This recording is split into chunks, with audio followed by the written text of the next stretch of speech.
Here I'm discussing how to get into international education as a career. So I'm speaking to those people who are studying education at university. So it could be Bachelor of Education, it could be Postgraduate Certificate of Education. Different countries might call it different things, but essentially you're working towards having the teaching credential for your country. Once you have that, it's important that you work in your country for at least a couple of years. You need to show that on your CV as having the appropriate experience.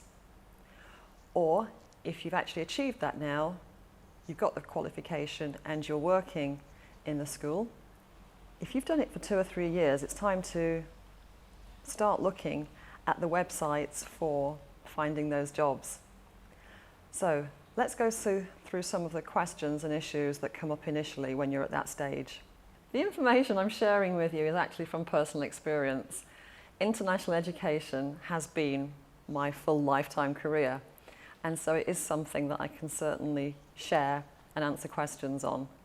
I want to give you advice on how you can enjoy it as a career too. Applying for such jobs is the same for whichever country you're applying to, because there are recruiters that deal with all of these countries. In this series of videos, I might just refer to Thailand a bit more regularly because it's something that many people are interested in, and there really are very many international schools here. If you're wondering, can I do it? Well, I'd say if you've held down this kind of job in your home country for more than a couple of years, then certainly you can do it.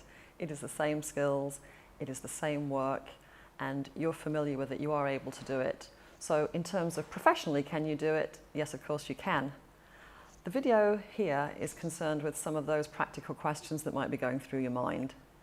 And always the first one is, but when I arrive there, how does all of that happen? So let's take that step by step. Firstly, remember that the concerns that you have are natural and they are common. The person dealing with the recruitment in that school won't be surprised by anything that you bring to them. So remember that there is somebody dealing with your case, and they're not just concerned with the professional aspects. They want to make your personal life comfortable too. So if it's pets, if it's children, if it's housing, all those natural things are things that people ask about regularly. So let's just zip through a few of them here. Housing. Of course, when you arrive in a place, you need the peace of mind that you have a home. So quite often, you'll be met by somebody at an airport who will take you to a hotel for the first few nights. But then every contract will have some aspect of housing mentioned in there. It can be as simple as the school will help you to find housing. So that might involve you staying in a hotel and then someone taking you out in a car for a drive around to find a place to rent. Some schools own housing on a large campus, and it might just be that you're welcome to use that as part of your benefits package. The very good schools will actually give you a housing allowance as a benefit, and so you take that money and you have the freedom to choose where you want to be. And that does make life quite comfortable. Housing allowances are good, and so you can feel assured that your family will have a comfortable place to live. I'm sure any school will do what they call an orientation week. So in that orientation week, the idea is for you to feel at home in the place. It isn't anything specifically to do with teaching and learning. It's about you setting up a bank account, you finding out where the supermarkets are, and you making social connections with people. And so ask about the orientation week. Does that happen? And I'm sure you'll get the answer that yes, it does. And so all of those practical things like signing for your health insurance and finding out how to use the post office, and even maybe some short language classes, all of those things that help you to feeling more at home in the place. You might have that question on your mind, but what if I do it and I don't like it? I can honestly say, out of all the thousands of international teachers I know, all the jobs I've had and places I've been, I've never met a teacher who've said, I just don't like it. I don't think you'll meet somebody like that, because there's so much information available online that you can know about the place even before you arrive there. You can look at Google Street View to see the outside of the school. You're going to see videos from the school. You're going to talk to people from the school. And you can do all the background research on the country. You will not get there and say that you don't like it because there's too much information up front. But if you do get there and you find that the housing doesn't please you, or the workload is too heavy, I would say just see it through And actually, I'm sure that you'll come out smiling about it, because it is just a learning experience. So in these cases, you complete your 2-year contract and you count it as a learning experience. So this means that when you go to your next school, you can say, oh, I remember how to get it right with the housing arrangement this time, or I remember to ask about the teaching load next time. It might be that you're going into this as a single teacher, or it might be that you're going into it as a family with 4 children. Everyone's circumstances are a little bit different, but all of these facts will be made known to the school, obviously, in your application. It is ideal to be hired as a teaching couple, but it doesn't always happen that way. So it might be that one of you gets the job and the other one will choose to be the homemaker or the person who works online from home. But that can be satisfying in itself too, because you're building a new home, you're perhaps learning a new language, and there's so much work that can be done online these days that the two of you can find a satisfying situation. As for the children, they will enjoy going to the school. Most schools provide this benefit that you have the right to send your 2 children to the school. And anything over 3 children, there will be reduced fees for them.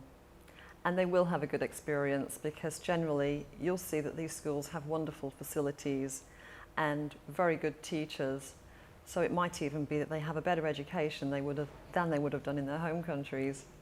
Children do normally have a good experience. An important point to note at this time is that schools have a cycle of hiring. Good international schools will consider from, say, October, the staff that they need for the following August. So during October, November, December, this is the peak time to be looking for the positions. Have your CV ready. Be sure that you have a realistic picture of yourself and all the phone numbers and contact information for your references. Obviously, I'm going to give you more specifics on the application process in a later video. Friendships and connections can be a concern to people. Obviously, with the internet, you still have good connection with your family at home, but here on the ground, you still have good connections with friends and co-workers, because you're all in the same situation. You're working for the same place, and you have a similar income, and so you're living a similar lifestyle, and I find that can make for close friendships. But over time, you'll make connections outside of that circle, and there are always things to join, because where there's an international school, there's a good social scene too. Also keep in mind that you probably won't be the only person showing up new at that school. It's likely that if it's a big school, they're hiring a group of people, and you might even be able to make contact with people in your same situation being hired by the school even before you arrive there. But certainly during the orientation week, it's a time for exchanging contact details with people who have just been hired like you. If it is the case that you are the only person, that school will take a lot of time in making sure that things are going well for you. In closing, I would say be realistic. You might not be able to shoot for the very exact jobs that you want, but I think the focus should be just getting into the international circuit. And so wherever you go, it's a new experience, and it all adds to something good to put onto your CV. You might be learning a new curriculum, a new way of doing things, and it's all something that is career building and steps coming closer towards perhaps the ideal situation that you really want. And lastly, if you really are on the fence, I would say do it. Because I'm thinking of the pandemic. Who ever would have thought that airlines would go down, countries would close, and it would be so difficult to travel? Things are improving now, and so I'd say make the most of it, because we don't know what the future holds. Live life, live it a bit less ordinary. If this information has been helpful to you, please do subscribe. Feel free to put things in the comments and ask questions. And my next video is going to be specifically on how to find those jobs.